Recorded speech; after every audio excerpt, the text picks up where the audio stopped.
Well, good evening, YouTube, and welcome to another episode of the Albino Rhino Beer Review. You have the Rhino, we have a beer. This beer's just recently been available in singles at the LCBO. It was in the 6-pack originally, the Muskoka Survival Pack for winter.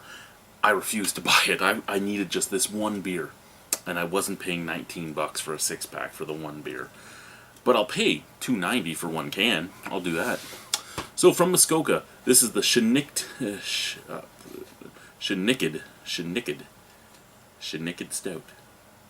I don't even know what a shinnicking is. I mean, I'm from the Ottawa Valley. I do have a lot of regional words that I use, but I don't know what Shinnicked is. I don't actually even know if that's a real word or not. Is my cell phone close? Let's just do a quick little thing here.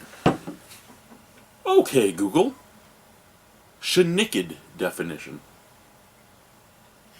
Cynical. Believing No, that see, it people... thinks I said cynical. Stupid thing, right?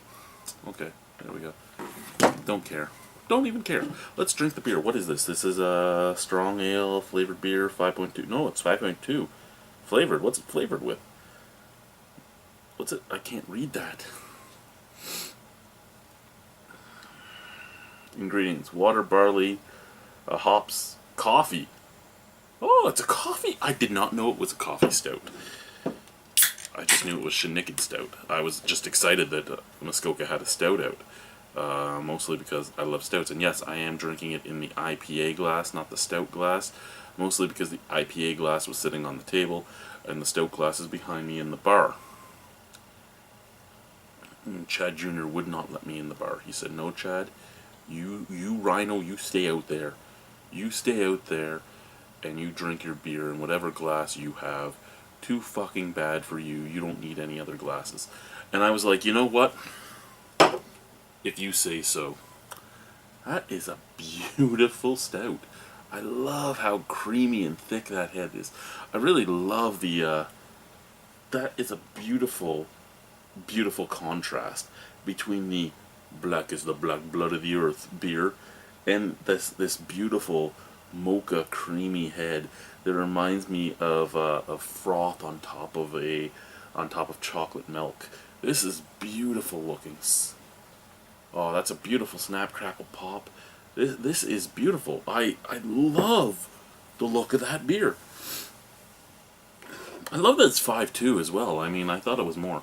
I love that it's the Mad Tom in his shirt, all shivering in the water. Yeah, I love the art on the can. I really do. I so far the visuals on this beer, both the beer and the can, I really do like. I'm not too fond on the Shinnicked name, but hey.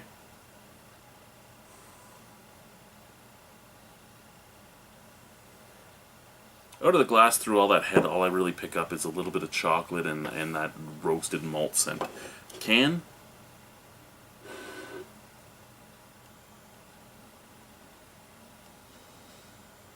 In all honesty, this is a coffee stout, and I'm not getting much out of the can either. The can's kind of giving off the same type of...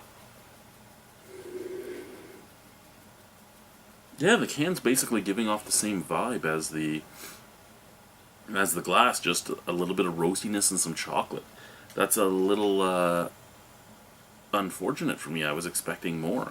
As soon as I saw it was a coffee stout, I was expecting either the mocha type of scent or the dark roasted type of scent or even the green scent. I didn't know what I was going to get, but I was expecting a scent of some type. Let's try the beer though. The taste matters the most. Cheers.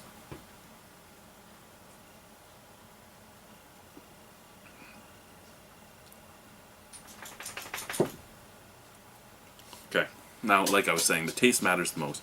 Visual appeal is nice, the aromatics is really nice, but in the end, the taste is what matters.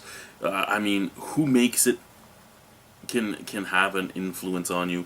The can art can have a can or bottle art can have an influence on you.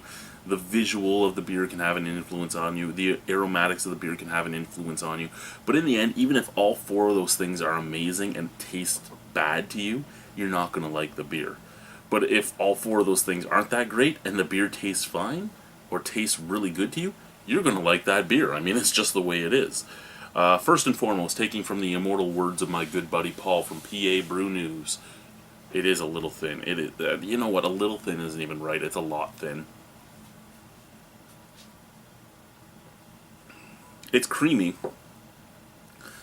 It's creamy and has a light carbonation, but it just doesn't have that body.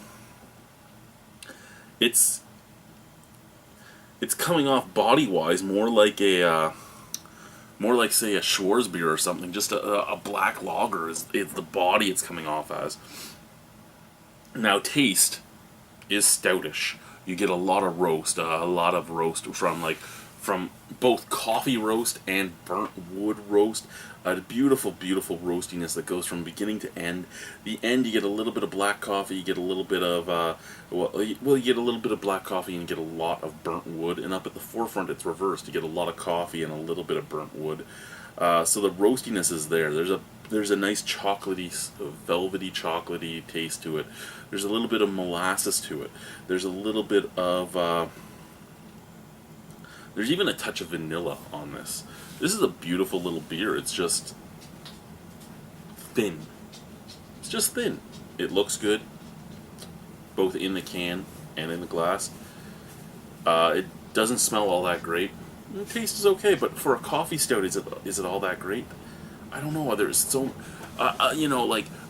is it a, say, Péché Mortel? No, because I actually don't mind this, and I don't like Péché Mortel. And I know it's a world-class stout and this and that, but I don't like coffee all that much. So something that comes off with that much coffee just turns me off. There are coffee stouts I love. Full City coffee, the Full City from Forked River, really nice. There's a lot of really nice coffee stouts and coffee porters out there. I think this is an acceptable coffee porter / stout. I don't think it's great, but I also don't think it's something to me like Péché Mortel. But if Péché Mortel is what you love, if you love the strong coffee flavors of that, you'll probably accept this, but you're not going to think too highly of it.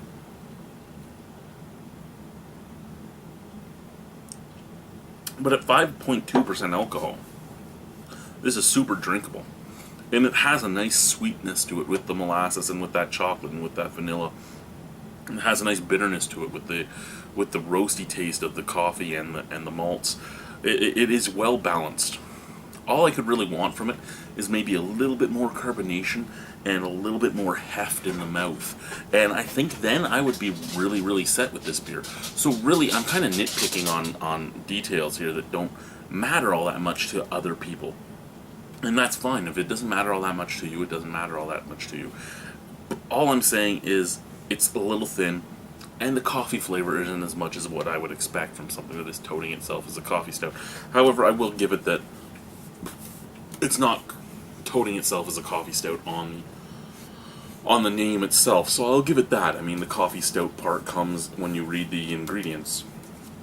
So I'll give it that it's not really trying to advertise it as a coffee stout. More so it's advertising itself as a stout. And as just a stout, yeah, it's a really good stout. What would I give this out of 10? It's $2.90 a can, $2.95 a can. Not too bad. I mean, what would I give it out of 10? Probably a 7.75. It is almost worth an 8 to me. It is a good beer. It is a beer that I would seek out. It's not a beer that's bad. I enjoy this beer. Cheers, guys. Have a wonderful evening.